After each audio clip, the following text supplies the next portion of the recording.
checking how to take care of your talking drum. Talking drum is an instrument, of course, so you have to take care of it so that it can last and it's not wear out. I'll be starting from the very first one, the upper. See this rope? This rope is used to keep the upper in shape. After using your talking drum, you would tie this rope around it so that it will keep it in shape, like I've said. So let me do it. It's normal, just fine. Anybody can tie it anyway. But this, you have to make it tight. Make it tight, and then tie it to the bottom of the upper to keep it in shape. Do not forget the purpose so that don't abuse the rope.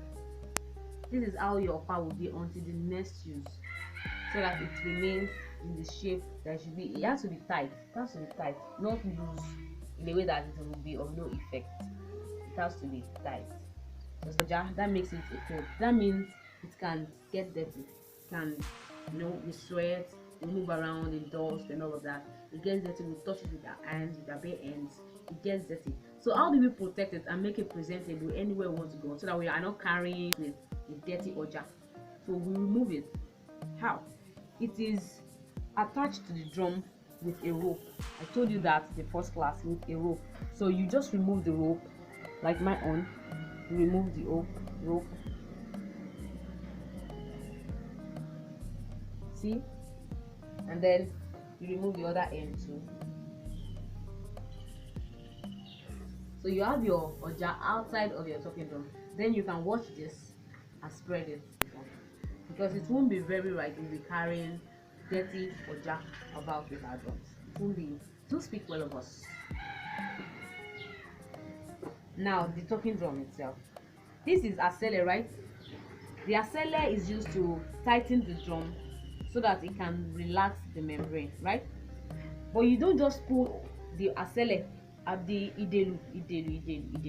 You don't just put the idelu over the osan anyhow, lest it damages the organ. Use your hand, your left hand if you are a righty person. Use it to press down the osan and then pull it over. You see, press it down with your hand and pull it over.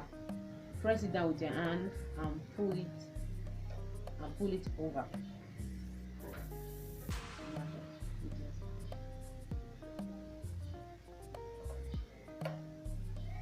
Pull it over. So it does not have any direct contact with the osan. You just lie over it because your hand already pressed it down. You just pull it over it. So your organ can last longer like that, instead of you just pulling over and just So let's move on to the next thing. When we drum in occasions in church, we get very excited, but it will be very sad to find out that our osan has jammed. But sometimes you don't have the enough osan to do the tying. You don't have enough osan to do the tying like this. So how do you go about that? That is why we have the asele. The asele is the remaining osan, like I explained to you in the first class. Asele, osheku sile. Remove the asele because it's meant to be removed. Losing it.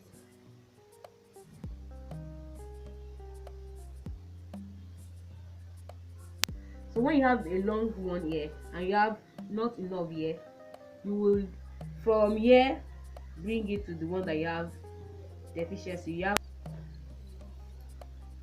I use this. You can use some other things. You can use anything that is strong and thick that you can use to remove from here until you get to this side. I'll show you how it is done. I need more osan here, right? I have more than enough osan here. So how do I go about it? I start shifting the osan gradually to the place where I need it.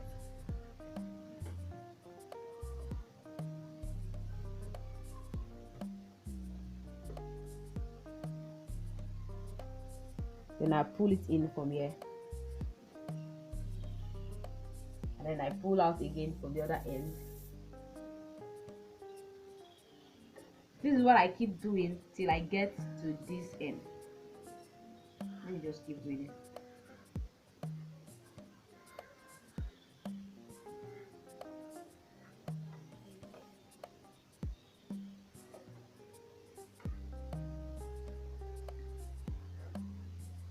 from here till we get to this end. We get to this end, then we now tie. Can I have enough to tie?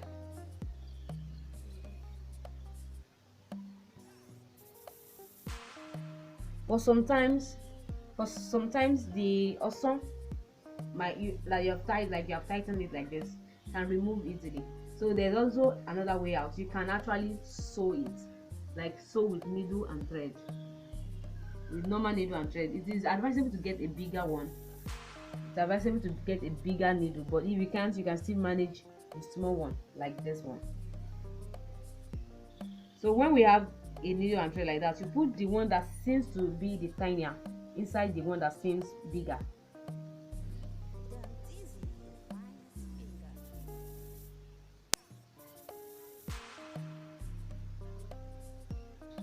And then you sew.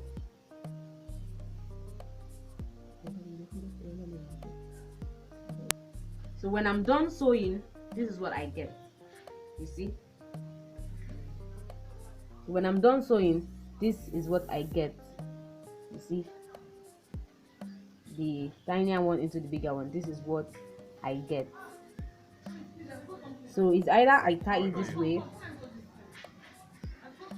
or I sew it.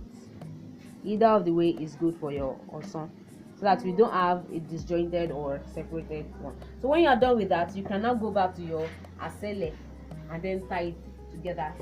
That said, it is important to know how you strike on your membrane so that you just have anyhow cut on your membrane.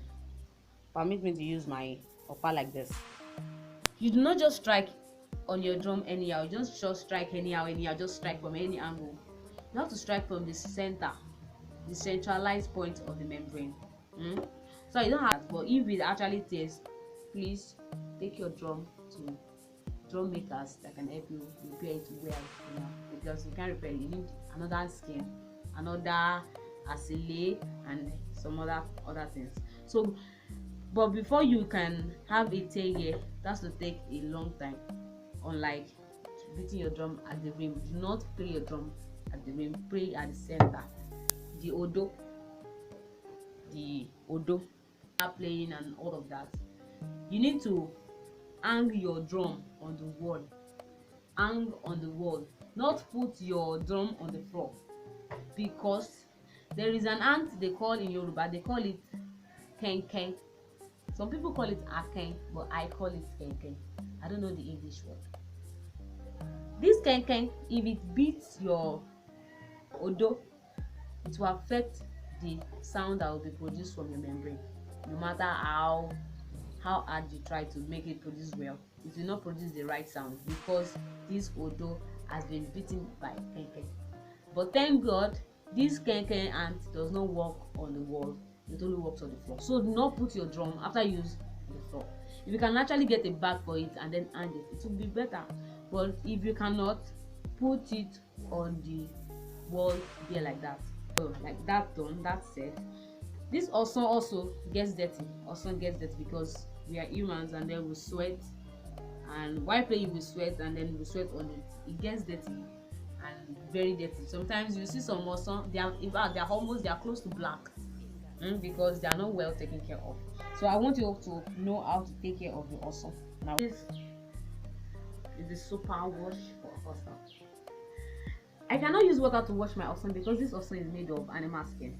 So you use stone to brush it, to scrub it, to scrub out the dust. Then one by one you pick the awesome.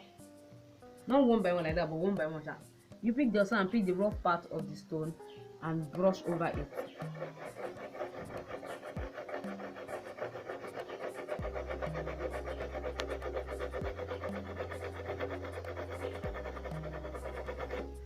You can see it's actually neater now than this one.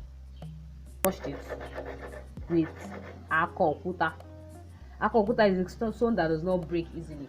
Of course, your stone gets tinier, but your drum remains presentable until the day you have a broken awesome. If you cannot adjust through the asele, you take your drum to the repairer to make it right for you. These and these are the things that are necessary for your drum to remain in shape, to remain beautiful, to remain presentable, and to always give the right sound. So I want you to take these precautions to use. Always do them. Always take care of your drum. After every use, tie up your okpa. After every use, tighten up your drum, make it clean, adjust the adjustable, and put on the walls. To be the end of this episode. See you next class. God bless you.